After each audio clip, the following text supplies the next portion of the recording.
প্রথম আলোর মূল পত্রিকার প্রধান শিরোনাম, ইরান পরিস্থিতি, বিক্ষোভ চলছে, নিহত বেড়ে 65। খবরটিতে বলা হয়, ইরান সরকার বিক্ষোভ দমনে আরও কঠোর হওয়ার ইঙ্গিত দিয়েছে। আর খামেনি হুঁশিয়ারি দিয়েছেন, বিক্ষোভকারীরা ট্রাম্পের হয়ে কাজ করছেন, বিদেশিদের ভাড়াটে হিসেবে কাজ করা কাউকে সহ্য করা হবে না। ইরান পরিস্থিতিতে মার্কিন প্রেসিডেন্ট ট্রাম্প বলেছেন, ইরান সরকার বিক্ষোভকারীদের উপর গুলি চালালে পাল্টা গুলি চালানোর হুমকি। আর পরিস্থিতি এখন খুবই বিপজ্জনক। দ্বিতীয় প্রধান শিরোনাম, মতবিনিময়ে তারেক রহমান, রাজনৈতিক মতবিভেদ যেন জাতিকে বিভক্ত না করে। খবরটিতে বলা হয়, চেয়ারম্যানের দায়িত্ব নেওয়ার পর সংবাদ মাধ্যমের সম্পাদকদের সঙ্গে গতকাল শুভেচ্ছা বিনিময় করেছেন তারেক রহমান। সেখানে তিনি বলেন, 5ই আগস্টের আগের পরিস্থিতিতে আর ফিরে যেতে চান না তিনি। প্রার্থিতা নিয়ে আপিলের শুনানি শুরু হয়েছে গতকাল। এ নিয়ে প্রকাশিত খবর, আপিলে প্রার্থিতা ফিরে পেলেন আজাদ জারা সহ 51 জন। ত্রয়োদশ সংসদ নির্বাচন নিয়ে আরেকটি খবর, 190 আসন রেখে সমঝোতা চূড়ান্ত করার পথে জামায়াত। এতে বলা হয়, জামায়াত সহ 11 দলের নির্বাচনী সমঝোতা প্রায় চূড়ান্ত পর্যায়ে, চলছে শেষ মুহূর্তের দর কষাকষি।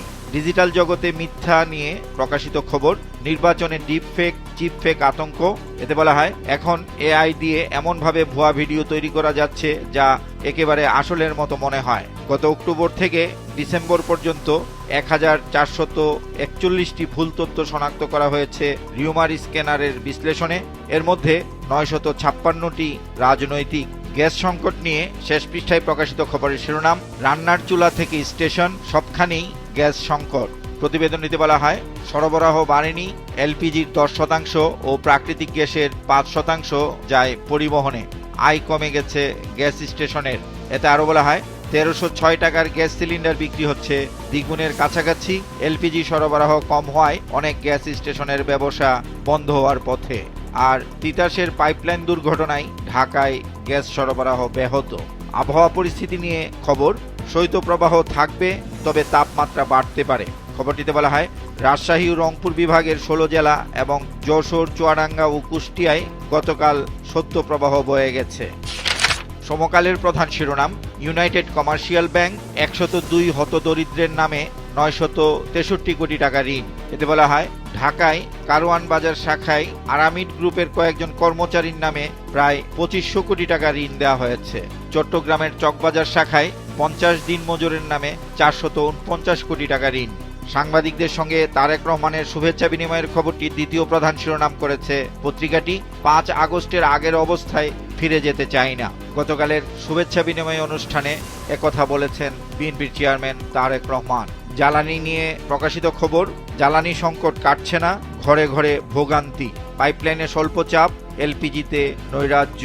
চট্টগ্রাম বিশ্ববিদ্যালয়ের খবর, শিক্ষককে হেনস্থার পর টেনে হেঁচড়ে নিলেন চাকসু নেতারা।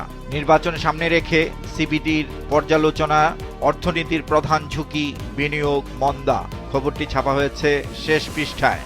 এতে সিপিডির নির্বাহী পরিচালক ডক্টর ফাহমিদা খাতুনের উদ্ধৃতি দিয়ে বলা হয়, বিনিয়োগের অনেক সূচক ঐতিহাসিকভাবে নিচে নেমে গেছে।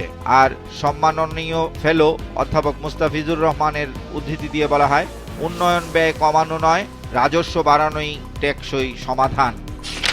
যুগান্তরের প্রধান শিরোনাম, জাতীয় সংসদ ও গণভোট এখনও আস্থা অর্জনের পরীক্ষায় ইসি। খবরটিতে বলা হয়, লেভেল প্লেইং ফিল্ড ও প্রশাসনের পক্ষপাত নিয়ে জামায়াত, এনসিপি, ইসলামী আন্দোলনের প্রশ্ন, সীমানা পুনর্নির্ধারণ, রাজনৈতিক দল নিবন্ধন ও নির্বাচনী কার্যক্রম নিয়ে বিতর্ক। তবে ইসি নিয়ে অভিযোগ করেনি বিএনপি। দ্বিতীয় প্রধান শিরোনাম, ভুলনীতি ও ষড়যন্ত্রের ফাঁদে টেক্সটাইল, ঝুঁকিতে 3 লাখ কোটি টাকার বিনিয়োগ। প্রতিবেদনটিতে বলা হয়, অতিরিক্ত সুতা আমদানির কারণে দেশীয় স্পিনিং মিলের উৎপাদন ক্ষমতা 30 এবং উইভিং মিলের 19% কমে গেছে। আর এরই মধ্যে বন্ধ হয়ে গেছে 50টি মিল, বেকার লক্ষাধিক শ্রমিক কর্মচারী। গ্যাস সংকটের খবরটি বক্স আকারে ছাপা হয়েছে প্রথম পৃষ্ঠার দ্বিতীয় ভাজে। এলপিজির সংকট চরমে, সরকারিভাবে বড় বিনিয়োগের সিদ্ধান্ত। এতে বলা হয়, পরিবহন খাত ভয়াবহ বিপর্যয়ের মুখে।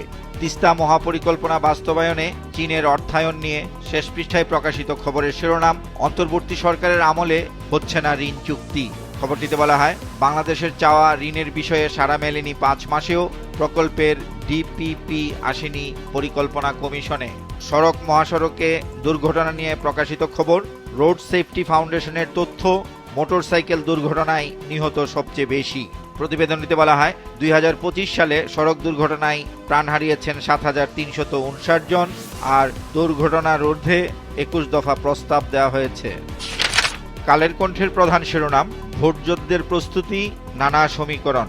প্রতিবেদনটিতে বলা হয়, বিএনপি চেয়ারপারসন ও সাবেক প্রধানমন্ত্রী খালেদা জিয়ার মহাপ্রয়াণের শোক কাটিয়ে নির্বাচনী মাঠে ব্যস্ত হয়ে পড়েছেন দেশের বৃহত্তম দল বিএনপির নেতাকর্মী ও সমর্থকরা। অন্যদিকে মাঠে আছে 11 দলীয় জামায়াত জোট, যদিও এখনও আসন সমঝোতা চূড়ান্ত করতে পারেনি জোটটি। এই শিরোনামের আওতায় প্রকাশিত আরও দুটি খবর, শোক কাটিয়ে নির্বাচনী মাঠে বিএনপির নেতাকর্মীরা, আসন সমঝোতায় এখনও পিছিয়ে জামায়াত জোট। এর পাশাপাশি প্রকাশিত আরেকটি খবর, পাবনা 1 ও 2 আসনের নির্বাচন স্থগিত। আইন শৃঙ্খলা পরিস্থিতি নিয়ে শেষ পৃষ্ঠায় প্রকাশিত খবরের শিরোনাম, পেশাদার শুটাররা তৎপর। বিশেষ এই প্রতিবেদনটিতে বলা হয়, মাঠ পর্যায়ে সহযোগী পেশাদার সন্ত্রাসীদের নেতৃত্বে শীর্ষ সন্ত্রাসীরা, আইন শৃঙ্খলা রক্ষাকারী বাহিনী শিগগিরই আরও তৎপর না হলে হত্যাসহ অপরাধমূলক ঘটনা বাড়ার শঙ্কা। রাজধানীতে শীর্ষ সন্ত্রাসীদের সহস্রাধিক সদস্যের বেশিরভাগ এখনও অধরা। আমার দেশের প্রধান শিরোনাম, আমাদের মত পার্থক্য যেন বিভেদের কারণ না হয়, সাংবাদিকদের সঙ্গে মতবিনিময়ে তারেক রহমান। প্রতিবেদনটিতে বলা হয়, যে কোনো মূল্যে গণতান্ত্রিক প্রক্রিয়া ও জবাবদিহি চালু রাখতে হবে। আগামী দিনের পরিকল্পনার একটি বড় অংশ বাংলাদেশের নারী সমাজকে ঘিরে, আর 1 লাখ হেলথ কেয়ার কর্মী নিয়োগের পরিকল্পনা রয়েছে, যার 80 থেকে 85% হবেন নারী। সংসদ নির্বাচন নিয়ে প্রকাশিত খবর, একদিন পরই সিদ্ধান্ত পাল্টালো ইসি, পাবনার 2 আসনে নির্বাচন স্থগিত করে পরিপত্র জারি। স্বেচ্ছাসেবক দলের নেতা মুসাব্বির হত্যাকাণ্ড নিয়ে শেষ পৃষ্ঠায় প্রকাশিত খবরের শিরোনাম, শুটার সহ 3 জন আটক, চলছে ঢাকার বাইরে অভিযান। এলপিজি নিয়ে প্রধান শিরোনাম করেছে আজকের পত্রিকা, সংকট কাটছে না শিগগির। বিশেষ এই প্রতিবেদনটিতে বলা হয়, পাইপলাইনে গ্যাসের ঘাটতি, এলপিজি সিলিন্ডার মিলছে না, মন্ত্রণালয় বলছে মজুদ পর্যাপ্ত, ভিন্নমত আমদানিকারকদের। এলসির পর গ্যাস দেশে আসতে লাগবে 19 থেকে 43 দিন। দ্বিতীয় প্রধান শিরোনাম, সাংবাদিকেরা চাইলেন স্বাধীন সাংবাদিকতা, গণতন্ত্র, তারেক রহমানের মতবিনিময়। খবরটিতে বলা হয়, মত পার্থক্য যেন বিরোধের কারণ না হয়ে দাঁড়ায়, বলেছেন তারেক রহমান, আর গণতান্ত্রিক প্রক্রিয়া অব্যাহত রাখলে পরিবর্তন সম্ভব। ত্রয়োদশ সংসদ নির্বাচন নিয়ে সম্ভাব্য প্রার্থীদের ধরন বিশ্লেষণ করে প্রকাশিত খবর, প্রার্থীদের মধ্যে 44% ব্যবসায়ী, পেশায় রাজনীতিক মাত্র 26। খবরটিতে সুজন সম্পাদক বদিউল আলম মজুমদারের উদ্ধৃতি দিয়ে বলা হয়, ক্ষমতার সঙ্গে জাদুর কাঠি যুক্ত আছে, সংসদ সদস্য হওয়াকে এখন অনেকে বিনিয়োগ মনে করেন, যাতে অনেক মুনাফা পাওয়া যায়। ব্যবসায়ীদের বেশি প্রার্থী হওয়া সেটারই প্রতিফলন। একটি বর্বর হত্যাকাণ্ডের খবর শেষ পৃষ্ঠায়, ঢাকায় স্কুল ছাত্রীকে গলা কেটে হত্যা। কালবেলার প্রধান শিরোনাম, অন্তর্বর্তী সরকারও আটকে থাকতে চায় 1923 সালে, উদ্বিগ্ন কর্মকর্তা কর্মচারীরা, আছে ক্ষোভও। বিশেষ এই প্রতিবেদনটিতে বলা হয়, তথ্য গোপন রাখতে স্বরাষ্ট্র মন্ত্রণালয়ের অফিস আদেশ জারি, চাকরি আইনে কর্মকর্তা কর্মচারীদের শাস্তির আওতায় আনার হুমকি। জাতীয় নিরাপত্তা উপদেষ্টা ডক্টর খলিলুর রহমানের উদ্ধৃতি দিয়ে প্রকাশিত খবর, গাজায় ট্রাম্প বাহিনীর অংশ হতে চায় বাংলাদেশ। গ্যাস সংকট নিয়ে শেষ পৃষ্ঠায় প্রকাশিত খবরের শিরোনাম, 64 জেলায় বন্ধের পথে প্রায় 1000 অটো গ্যাস স্টেশন। খবরটিতে বলা হয়, এলপিজি ও পাইপলাইনের গ্যাস সংকটে বিপর্যস্ত জীবনযাত্রা, 1306 টাকার 12 কেজির সিলিন্ডার 2200 থেকে 2300 টাকায় বিক্রি হচ্ছে। শীতে বাসা বাড়িতে পানি গরম করায় চাহিদা 20 থেকে 25% বেড়েছে। দেশ রূপান্তরের প্রধান শিরোনাম, জনপ্রিয়দের নামে গণপ্রতারণা। বিশেষ এই প্রতিবেদনটিতে বলা হয়, মিলছে নকল ওষুধ ও সাপ্লিমেন্ট, প্রতারণায় বাড়ছে জিডি, আর সামাজিক যোগাযোগ মাধ্যমে ভুয়া পেজে ভরপুর। ত্রয়োদশ সংসদ নির্বাচন নিয়ে খবর, আসন জটিলতায় জোট, রাজনীতিতে জট। প্রতিবেদনটিতে বলা হয়, জোট রাজনীতির ফলাফল দেখতে আরও কিছু সময় অপেক্ষা করতে হবে, বলেছেন ডক্টর ইমতিয়াজ। ভোটের সময় আইন শৃঙ্খলা পরিস্থিতি নিয়ে শেষ পৃষ্ঠায় প্রকাশিত খবর, ভোটের আতঙ্ক চরমপন্থী সংগঠন, গোপন প্রতিবেদনে তথ্য। প্রতিবেদনটিতে বলা হয়, সক্রিয় 12টি সংগঠন, নির্বাচনে ভাড়ায় খাটার শঙ্কা, সুযোগ নিচ্ছেন প্রার্থীরাও।